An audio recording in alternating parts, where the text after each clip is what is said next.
में हुआ तो क्या कुछ रिएक्शन? बदकिस्मती की बात है जो हम स्पाइक देख रहे हैं जम्मू में, अटैक्स जो पिछले 1-1.5 महीने से हम देख रहे हैं। ये बदकिस्मती की बात है। जितना ही हम सोचते थे कि पुरामन रिया जम्मू कश्मीर पुरामन है अब, उतना ही शायद कहीं ना कहीं हमें लग रहा है कि ये सुपरफिशियली एक अमन जो दिख रहा था, दरअसल ऐसी कोई बात नहीं है। नंबर 1। नंबर 2, कहीं ना कहीं चूक सिक्योरिटी अपैरेटस में जो लोग हैं, चाहे पुलिस है चाहे बाकी सिक्योरिटी फोर्सेस हैं, कहीं ना कहीं है। शायद वो लोग ज़्यादा सियासत करने में लगे हुए हैं, सियासत और अपने प्रोफेशनलिज्म को कहीं भूल गए हैं। क्यों मुझे नहीं लगता है कि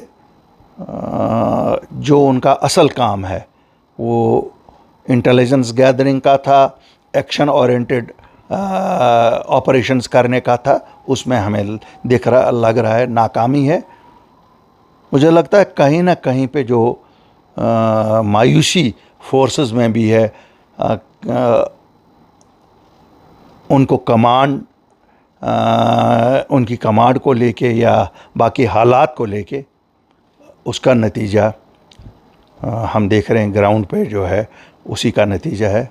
मुझे लगता है भारत की सरकार को चाहिए कि बारीक बीनी से इस चीज़ को देखें और इस पे कैसे काबू पाया जाए, खासकर जब जम्मू कश्मीर के लोग, दोनों खित्तों के लोग कहीं पे भी मिलिटेंसी को कोई साथ नहीं दे रहे हैं, मिलिटेंट्स को कोई साथ नहीं दे रहे हैं।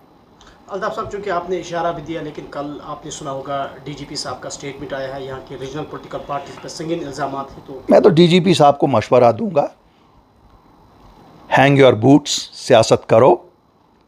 मुझे लगता है आपको सियासत में ज़्यादा मज़ा आ रहा है। हैंग योर बूट्स, आइए 2-2 हाथ सियासत में कर लेते हैं हम सब।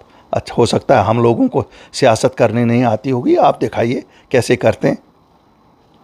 क्योंकि एक वक्त था जब एक डोमेन अपने अलग अलग सियासतदानों का डोमेन होता था, और सिक्योरिटी फोर्सेस या पुलिस के फोर्सेस या इंतज़ामिया का अपना डोमेन होता था। हमारे एक चीफ सेक्रेटरी साहब थे, उनका भी एक साबिका चीफ सेक्रेटरी, उनकी भी ऐसी आदत थी, कहते हैं नाच ना जाने आंगन टेढ़ा। अपनी नाकामियों को सियासतदानों के सर ना लगाइए।